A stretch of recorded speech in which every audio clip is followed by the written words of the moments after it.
Barzakh. The body goes into the ground. The mourners walk away with dirt on their hands. Immediately something stands up between that person and the world they left. It rises like a wall behind them. The Quran names this barrier. It calls it Barzakh. Surah 23 verse 100 records the exact moment. The dead cry out to return to earth. They want one more chance. They promise to do good if they can just go back. The answer comes back sharp and final. A Barzakh stands behind them. It blocks the road back completely. It will stay there, fixed and unmoving, until the day they are raised again. Ibn Kathir explains this in his tafsir. The word means a divider. It means a partition that separates two things so completely that nothing crosses between them. Early Muslim scholars read this word two different ways. Some read it as a solid physical wall. Others read it as an entire realm where souls live and wait. This created a real debate among the early jurists. Big names in Islamic law asked each other, does the soul feel things with a kind of body in Barzakh, or is it pure spirit only? The sources do not settle this with one clear line. They leave both readings open. The partition is real. The waiting room is real. Every person enters this space alone. They cannot call back to their family. They cannot send messages. They wait there from the moment of burial until the trumpet sounds for resurrection. Nothing they do inside Barzakh can change the record they built while alive. The book is closed. The ink is dry. The barrier keeps them there with exactly what they already earned. Separation of soul and body. The breath stops. The chest does not rise again. The eyes fix in place and lose their shine. At that exact moment, something pulls away from the body. It slips out clean and quick. Classical sources compare it to a hair pulled from soft butter. The body stays behind. It becomes heavy and cold on the bed or the floor, but the soul detaches completely. It leaves the body and stands apart. It watches the room it just left. Ibn al-Qayyim describes this separation in his writings on the soul's journey after death. He explains that the soul does not drift in confusion or sleep. It enters a state of clear and immediate seeing. The Quran references this awareness when it speaks of death and the sight of deeds. The soul watches its own life unfold in front of it like an open book. Every word spoken comes back. Every action taken appears visible. Every choice made stands in line waiting. The soul sees everything with perfect clarity, but it cannot touch any of it. It cannot add a single good deed to the pile. It cannot remove a single bad one from the record. Classical writers emphasize this hard boundary with absolute clarity. The moment of death locks the account completely. Change after burial is impossible. The soul cannot call back to living family members and ask them to fix things. It cannot perform new prayers. It cannot give charity. This separation seals everything permanently. The moral status fixed during life becomes the only luggage the soul carries into Barzakh. The body lies heavy and cold in the grave, while the soul stands apart and watches the frozen record until the day of resurrection. Munkar and Nakir, the questioners. The footsteps fade. The last mourner shovels earth and walks away. Then the grave tightens like a fist. Two beings enter through the dirt. They are not human. They move through packed soil like it is open air. They reach the body and wrench it upright. The dead person must sit now and face them directly. These two have names, Munkar and Nakir. They appear in hadith collections recorded by Tirmidhi and Sunan Abu Dawud, summarized in classical tafsir. They do not wait for the person to adjust or wake slowly. They ask 3 questions immediately. Who is your Lord? What is your religion? Who is your prophet? Some transmitter chains add details that freeze the blood. They describe the angels as towering giants with voices that shake the soil. Some reports mention fiery tongues licking out or heavy blows that strike like hammers. Other transmissions keep the imagery spare and silent. The classical collections show clear variation in wording and strength. These nightmare details do not appear in every reliable narration. Correct answers trigger a response from the sky. A voice calls down confirming the truth. The grave walls fly apart. The space becomes a garden. The person sleeps in peace.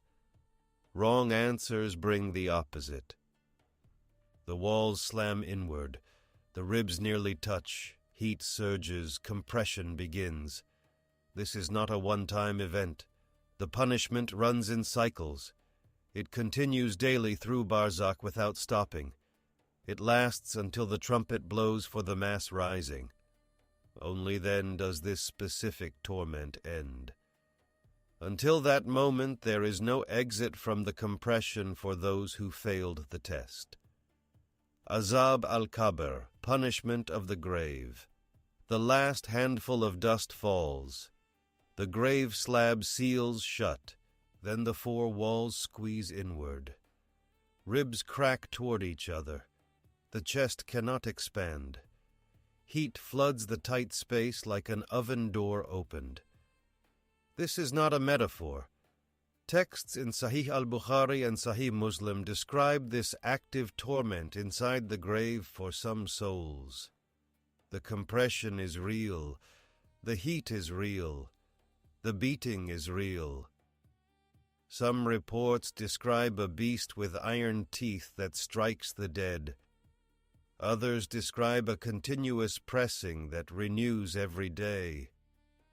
Classical commentaries collect these transmissions from the hadith literature. They do not treat this as a distant warning for Judgment Day. They place it immediately after burial. The chastisement begins at once.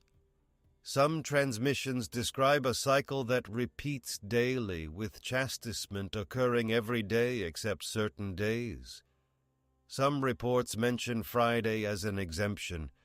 Others note specific timings. This is not a one-time event. It is a recurring physical-like punishment that runs on a schedule. The mechanics vary across hadith wordings. Some emphasize heat. Some emphasize crushing. Some emphasize being struck with iron mallets. The collections in Bukhari, Muslim, and related commentaries preserve these variations rather than flattening them into a single uniform scene.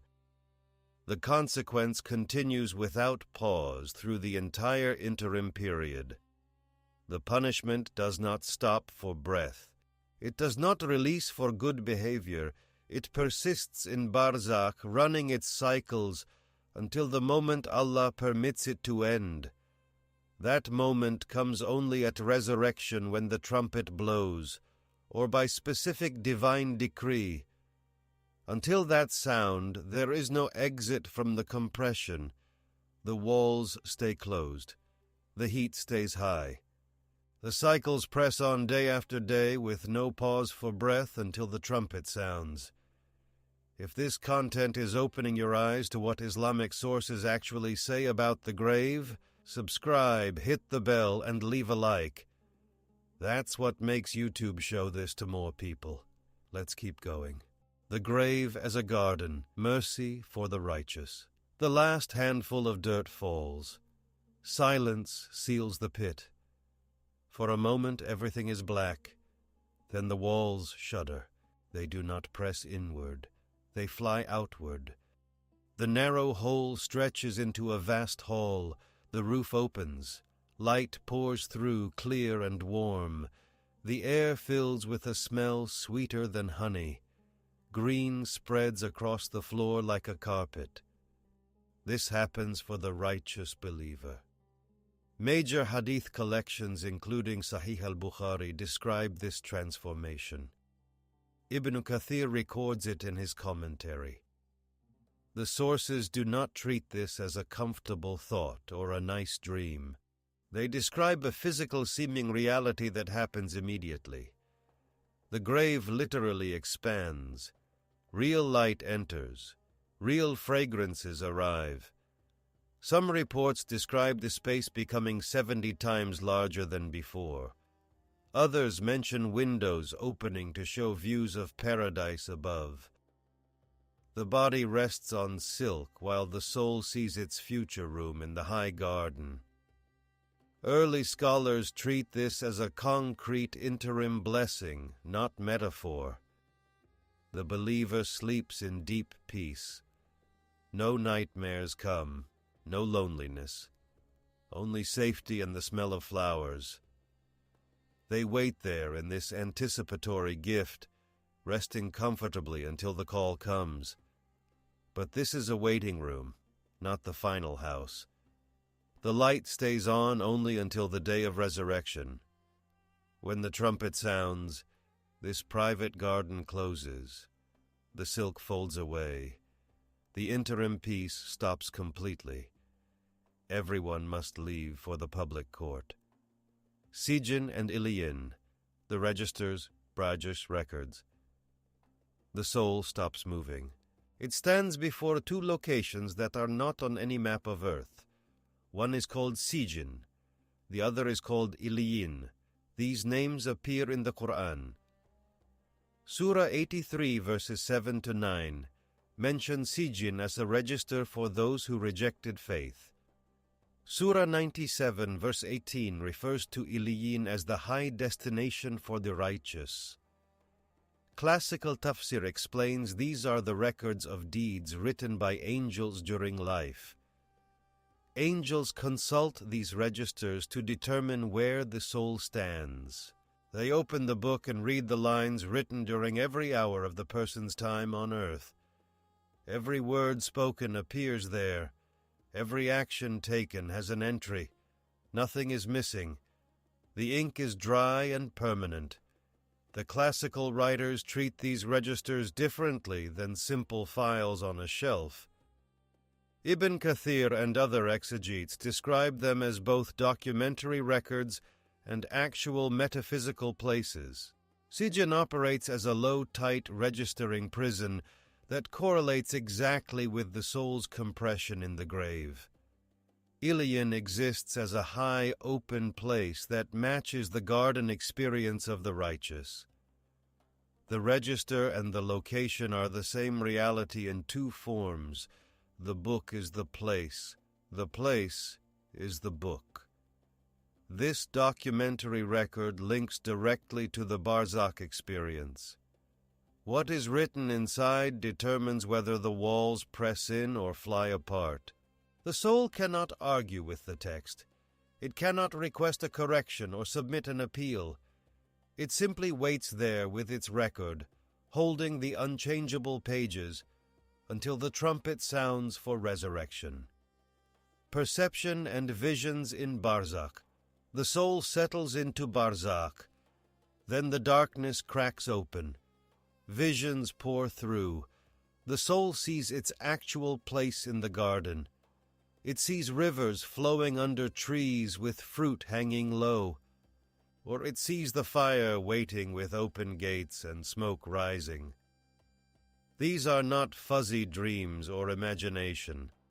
They are clear sights, sharper than waking life, appearing directly to the consciousness of the dead. Hadiths recorded in the classical collections describe these perceptions. Ibn al-Qayyim discusses them in detail when he writes about what the soul experiences after death. The dead perceive their fate directly. They witness scenes of reward or punishment immediately after the burial is complete. They become aware of exactly what their record has earned them. These visions do not enter through physical eyes. The body lies still in the ground. The eyes are closed. Ibn al-Qayyim explains that the soul possesses its own senses completely separate from the body. It sees without eyes. It hears without ears. It feels heat or coolness without skin touching air. These are spiritual modes of perception, operating like the physical senses but belonging to the soul alone. Classical sources emphasize this distinction clearly. Scholars debate whether these are literal spiritual senses or deep metaphors, but the texts consistently describe active sensory-like awareness that functions without the body's machinery. These perceptions serve double duty. They act as previews of the final destination waiting on Judgment Day. They also deliver immediate recompense during the interim. The righteous soul sees its room in paradise and rests in deep peace. The wicked soul sees its chains and burns with dread. These visions deepen the interim state. They make the waiting period psychologically real and immediate, not merely administrative. The soul carries these sights continuously through Barzakh. They run like an unbroken thread. They only stop when the trumpet blows for the mass rising. The end of Barzakh, awaiting resurrection. The souls wait in their states. Some rest in gardens, some burn in compression. Time moves differently there. Centuries might pass like days. Then the sound arrives. It is not a human sound. It is a single trumpet blast that shatters every barrier. The blast reaches every grave at once. The sky splits. The earth breaks open. The wall of Barzakh crumbles. Nothing remains hidden anymore. The partition falls down completely. Surah 22 verse 7 records this promise. Allah will raise those in the graves. Classical summaries in tafsir and hadith literature describe what happens next. Every dead body stands up. The dead rise from every cemetery and desert. Dust scatters from disintegrated bones. Flesh returns to skeletons. The soul reunites with the body. The private scenes of Barzakh end instantly. The sources agree on one fixed point.